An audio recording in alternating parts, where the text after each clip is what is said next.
नमस्कार, मैं दीक्षित और आप देख रहे हैं। आज हम अपने धर्म और यात्रा कार्यक्रम के अंतर्गत पहुँचे हैं प्राचीन मंदिर सिद्धेश्वरनाथ महादेव के मंदिर पर। ये आपके शहर के बीचों बीच स्थित है, मोहल्ला दिल्ली में। और वहाँ पहुँचकर आपको भगवान भोलेनाथ के शिवलिंग हैं, उनके दर्शन कराएंगे, उसके बारे में बताएंगे, उसका प्राचीन महत्व क्या है, क्या आस्था है, किस तरह से लोग आते हैं, इसके बारे में विस्तार से बताएंगे।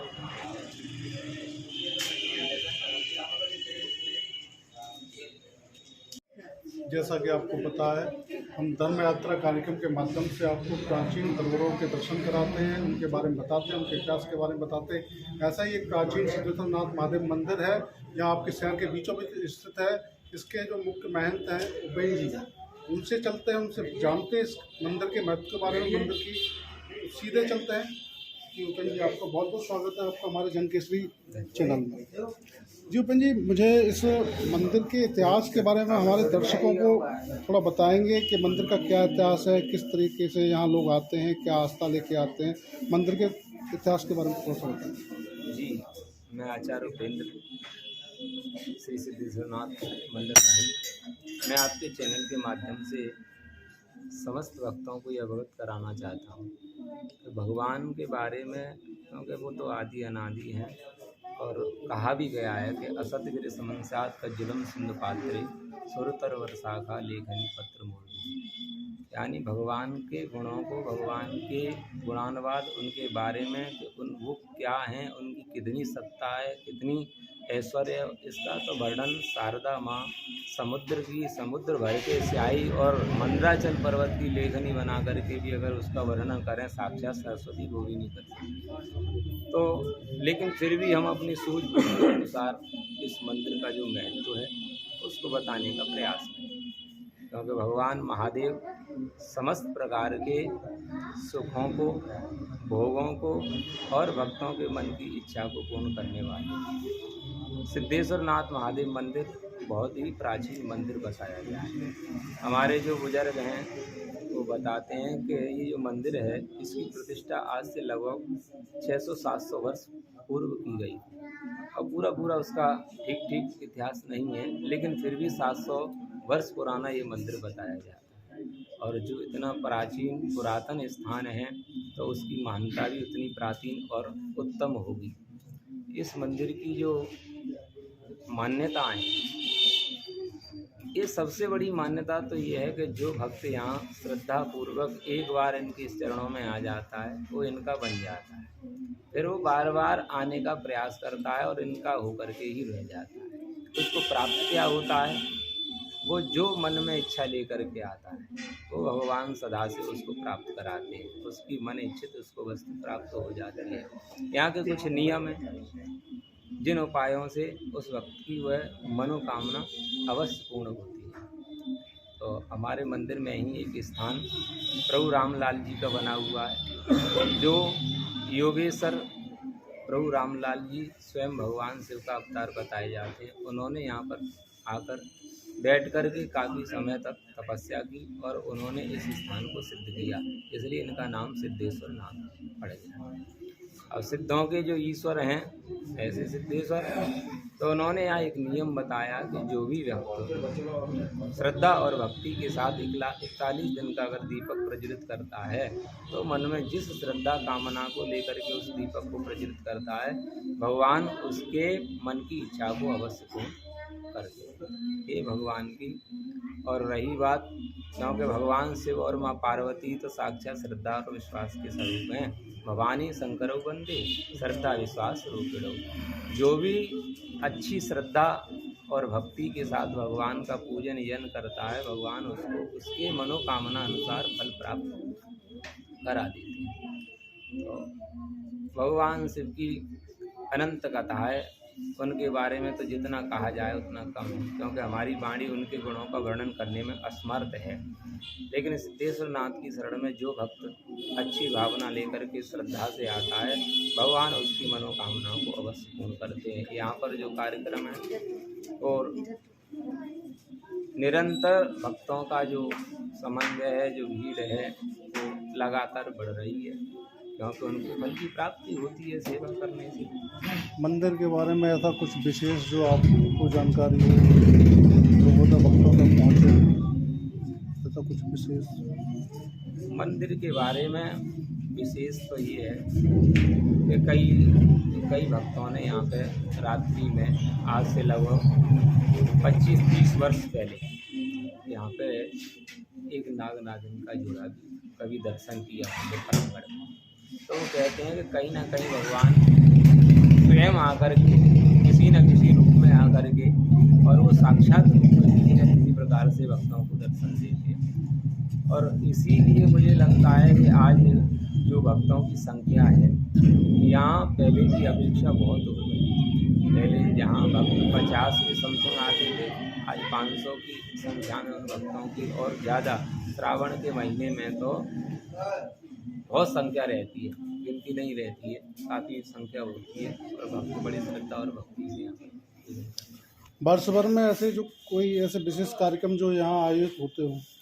बस वर्ष भर में यहाँ पे जो आयोजन होते हैं वो जैसे आपका अभी ये शिवरात्रि आने वाला है, 1 मार्च का ये शिवरात्रि है। तो शिवरात्रि पे भगवान शिव का फूल बंगला और प्रातः 3-4 बजे से रुद्राभिषेक, फिर जो भक्त आते हैं उनके द्वारा भगवान का जलाभिषेक, संध्याकालीन में फूल बंगला और फिर रात्रि में फिर रात्रि पर्यंत चारों पहर की पूजा जिसमें महारुद्राभिषेक का आयोजन। और जन्माष्टमी पे भी भगवान शिव के यहाँ फूल बंगला इत्यादि सजता है श्रावण के 4 सोमवारों को। और वैसे भी अन्यत इन तिथियों के अलावा भी भगवान के यहाँ पर भक्त अपनी श्रद्धा से फूल बंगला वगैरह और रुद्राभिषेक वगैरह कराते हैं, निरंतर चलता है। मेरे साथ यहाँ मंदिर परिसर में अन्य भक्त भी हैं, उनसे भी बात करते हैं, इसलिए चलते हैं। जी माता जी, आप कितने वर्षों से मंदिर पर आ रहे हो? मंदिर की मान्यता क्या है, किस इसके बारे में कुछ? जब से हमारी शादी हुई है तब से हम आ ही रहे हैं मंदिर में। हमें तो ये लगता है कि मंदिर में नहीं आ रहे हैं तो हमें कुछ भी अच्छा नहीं लगता है। ऐसे मंदिर में आने से हमें बड़ी शांति मिलती है। मंदिर के बारे में कुछ ऐसा जानकारी आपको, इसके कब से आप जो है इसके बारे में कोई जानकारी ऐसी विशेष कुछ जानकारी? पहले से बहुत आगे था, अच्छा लगता है। आगे से पहले तो यहाँ कुछ भी नहीं था, पहले तो केवल चबूतरा था, बाद में ये सब बना है। हाँ, जैसे जैसे मान्यता बढ़ती जा रही है, दिन पर दिन मान्यता बढ़ रही है, लग रहा है। अभी भक्त हैं मेरे साथ, उनसे भी बात करते हैं इस मंदिर के बारे में, और यहाँ पर जो आप कब से आ रहे हैं और इसके बारे में थोड़ा सा जानकारी। बहुत वर्षों हो गए हैं जब से मंदिर आ रहे हैं। इस मंदिर की मान्यता है, अगर कोई 40 दिन लगातार दीपक उनके मनोकामना के लिए जलाता है तो 100% पूरी होगी उसकी मनोकामना। इसकी ये मान्यता है। सिद्धे बाबा हैं, अपनी सिद्धि पूरी दिखाते हैं, यही हमारा कहना है। सिद्धेश्वर नाथ हैं, बहुत पुराना मंदिर है और बहुत मान्यता है। बहुत दूर दराज से यहाँ पे लोग आते हैं और अपनी मनोकामना लेकर आते हैं और पूरी करते हैं। अभी हम हैं बाबा भोलेनाथ के गर्भगृह में, तो मंदिर का गर्भगृह में, उसमें अभी हम आपको दर्शन करा रहे हैं। हमारे साथ हैं विश्व शास्त्री जी महाराज, उनसे भी कुछ बातचीत करते हैं और आपको कुछ जानकारी जो कि भक्तों के लिए आवश्यक है पूजा पाठ में नित्य, उनकी आपको कुछ जानकारी कराएंगे। महाराज जी, सबसे पहले आपका स्वागत है हमारे चैनल पर। आप हमारे भक्तों को कुछ बता सकते हैं, हमारे चैनल के दर्शक हैं तो कैसे महादेव की पूजा अर्चना करते हैं, क्या समय रहता है, क्या विधान है? आपके चैनल के माध्यम से सबसे पहले तो मैं यही बताना चाहूँगा कि देवादेव महादेव हैं, जो अमृत पीते हैं वो देव कहलाते हैं, जो विषपान करते हैं वो महादेव कहलाते हैं। तो भोले बाबा की अपने श्रद्धा के साथ में, भाव के साथ में, क्योंकि सभी देवताओं का अपना अपना विधान है। भगवान कृष्ण को अपना श्रृंगार प्रिय है और भगवान राम को अपनी मर्यादा प्रिय है, देवी माँ को अपने राग चुनरी पसंद है। ऐसे मेरे भोलेनाथ को, देवादेव महादेव को जो भी सामग्री है, जो भी आपके घर में है, पान फूल पुष्प धूप दीप नैवेद्य भांग धतूरा जो भी है, भोले बाबा को अर्पित करते हैं श्रद्धा से, भाव से। भोले बाबा प्रसन्न हो जाते हैं। ऐसा मानना है कि भोले बाबा के भक्त ऐसे हुए हैं कि किसी ने तो भोले बाबा के ऊपर चढ़ करके घंटा चुराना चाहा तो भोले बाबा प्रसन्न हो गए। ऐसे भोले बाबा हैं। तो इनकी जो भी कामना के साथ में जो भी इच्छा हो, और यहाँ मंदिर की भी ये मान्यता है कि यहाँ 41 दिन जो दीपक जला देते हैं उनकी समस्त मनोकामनाएं पूर्ण हो जाती हैं। तो व्रत विश्वास के साथ में, क्योंकि मंत्र जाप मम दृढ़ विश्वास पंचम भजन सो वेद प्रकाश। तो इस प्रकार से जो विश्वास है तभी काम बनता है। जैसे हमें डॉक्टर पर विश्वास करते हैं, ऐसे ही देवादेव महादेव पर आप विश्वास करके कोई भी काम करना चाहें वह निश्चित ही उसमें सफलता प्राप्त हो। हमारे जो दर्शक हैं जो भी कुछ महादेव की पूजा करना चाहते हैं, अभिषेक करना चाहते हैं, तो उसका कोई विशेष विधि विधान होता है या कभी भी कर सकते हैं? नहीं, ये विधान भी होता है, जैसे कि विशेष लौकिक व्यवहार में भी और शिव महापुराण के सामने भी है। जो सोमवार दिन है विशेष है भोले बाबा का, और प्रदोष काल है। इन प्रदोष त्रयोदशी व्रत करें हमेशा, ताकि तन नहीं रहे क्लेशा। इस प्रकार से अगर भोलेनाथ का हम अभिषेक करते हैं, दूध से अभिषेक करते हैं तो पुत्र की प्राप्ति होती है, जल से अभिषेक करते हैं तो मन में शांति मिलती है। और जैसी जिसकी कामना है, हमको लक्ष्मी की प्राप्ति करनी है तो गन्ने के रस से भोले बाबा का रुद्राभिषेक करें। तो यहाँ आचार्य रहते हैं, ब्राह्मण रहते हैं, पूजन कराते हैं षोडशोपचार से, तो भगवान भोलेनाथ का रुद्राभिषेक कराते हैं, जिससे सब मनोकामनाएं पूर्ण होती है। देवादेव महादेव की जो महिमा है वह अपरंपार है, का गुणगान हम और आप नहीं कर सकते हैं, परंतु देवादेव महादेव की जो सेवा करते हैं निस्वार्थ भाव से या कामना से, वो भोलेनाथ वही कामना उनकी पूर्ण करते हैं। तो देवादेव महादेव की जो पूजा करते हैं, एक जन्म के लिए ऐसा कहा गया है कि सप्त जन्म व्रतम पावो स्मरणेन विनश्यति। अगर भोले बाबा का शिखर का दर्शन कर लें या भोले बाबा के दर्शन कर लें और वहाँ जल चढ़ा दें, एक जन्म का नहीं 7 जन्मों के पाप हमारे नष्ट हो जाते हैं। ऐसे भोले बाबा की महिमा है। और भोले बाबा जैसा तो कोई दयालु है ही नहीं है। इतने दयालु भोले बाबा हैं संसार में कोई भी नहीं।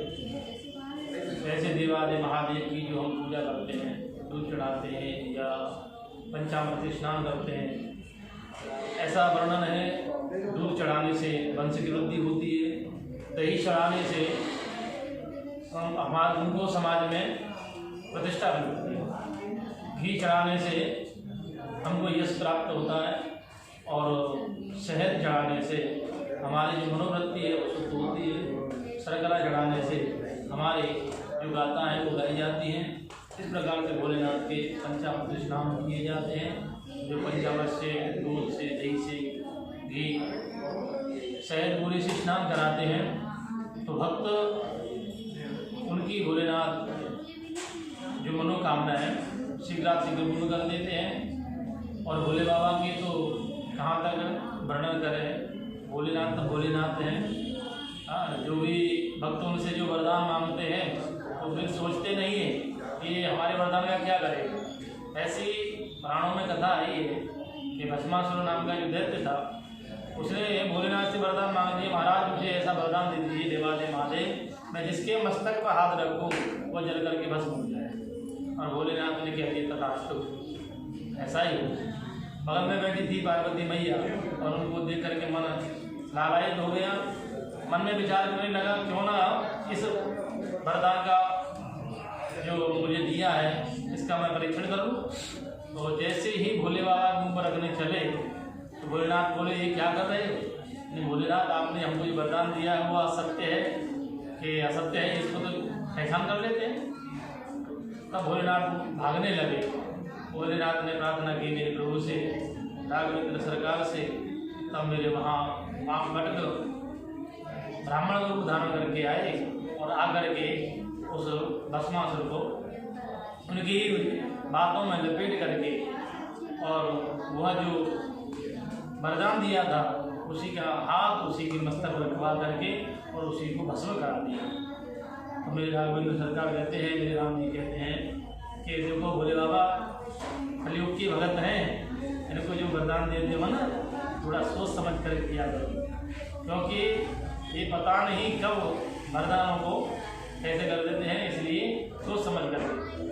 तो भोलेनाथ हैं, भोलेनाथ पर जो भी मनोकामना लेकर के आते हैं उनकी सब भक्तों की मनोकामना पूर्ण होती है। जैसे कि यहाँ भोलेनाथ का ये मंदिर है, यहाँ ऐसा समय कोई नहीं है। सुबह 3 बजे से 4 बजे से लेकर के रात्रि की 9 और 10 बजे तक हर व्यक्ति यहाँ पर आता रहता है, दर्शन करते रहते हैं। जैसे अखंड दीपक जलता है, इसी प्रकार से यहाँ भक्त लोग आते रहते हैं, उनकी समस्त मनोकामना भोलेनाथ पूर्ण करते हैं। अखंड दीपक जल रहे हैं यहाँ पर अनेक और हमेशा ऐसे ही चलते रहते हैं। और प्रभु से ही प्रार्थना है जो भी यहाँ भक्त आए उनकी समस्त मनोकामनाएं पूर्ण करें आपके चरण के द्वारा। हम जैसे इस बार महाशिवरात्रि 1 तारीख की पड़ रही है, 1 मार्च की, उस दिन यहाँ कोई विशेष आयोजन होता है तो इसके बारे में? यहाँ विशेष आयोजन होता है कि एकादश ब्राह्मण द्वारा यहाँ भोले बाबा का सुबह प्रातःकाल 3 बजे से ही रुद्राभिषेक होते हैं और अनेक यजमान आते हैं, उनकी बारी से उनके अभिषेक किए जाते हैं। और सुबह 7 बजे आरती होती है, फिर उसके बाद भक्तजन और आते हैं, वो अपने अपना जलाभिषेक करते हैं। फिर दिन के 1 बजे से फिर रात्रि शाम के 4 बजे तक श्रृंगार होता है, फूल बंगला सजाया जाता है और रात्रि की ठीक 4 पहर की जो पूजा है, अभिषेक है भोले बाबा का, यहाँ होते हैं एकादश ब्राह्मणों के द्वारा। यहाँ 11 ब्राह्मण लोग होते हैं और 70 रुद्री का पाठ करते हैं और उनका अभिषेक किया जाता है। तो ये थे हमारे साथ आचार्य देव किशोर शास्त्री जी महाराज, जिन्होंने हमें विस्तार पूर्वक महादेव की पूजा और अर्चना के बारे में बताया। अब यदि आप जो भी हमारे वक्त इस चैनल को देख रहे हैं, तो अगर वो यहाँ पे सिद्धेश्वर महादेव के दर्शन करना चाहते हैं तो हम आपको यहाँ का एड्रेस पता बता देते हैं। यहाँ फिरोजाबाद में डाकखाना चौराहा पुराना, उसके जस्ट बगल से गंज मोहल्ला है, वहीं पर ये मंदिर स्थित है। आप जो भी भक्त महादेव के दर्शन करके पुण्य लाभ कमाना चाहते हैं, अपनी मनोकामनाएं पूर्ण कराना चाहते हैं, तो आप यहाँ इस मंदिर पर आ सकते हैं। ये आप दर्शन कर रहे हैं, हम आपको दर्शन करा रहे हैं सिद्धेश्वर महादेव के। यहाँ बहुत ही सुंदर श्रृंगार हुआ है भोले बाबा का, ये आप देख रहे हैं। यहाँ देख के पुण्य लाभ कमा सकते हैं। इधर नंदीश्वर महादेव महाराज भी बैठे हुए हैं। आप भी हमारे महादेव के दर्शन करें, पुण्य लाभ प्राप्त करें। बहुत ही सुंदर और भव्य मंदिर है। आप सब भी यहाँ दर्शन करने के लिए आ सकते हैं, अपनी मनोकामनाओं को पूर्ण करा सकते हैं।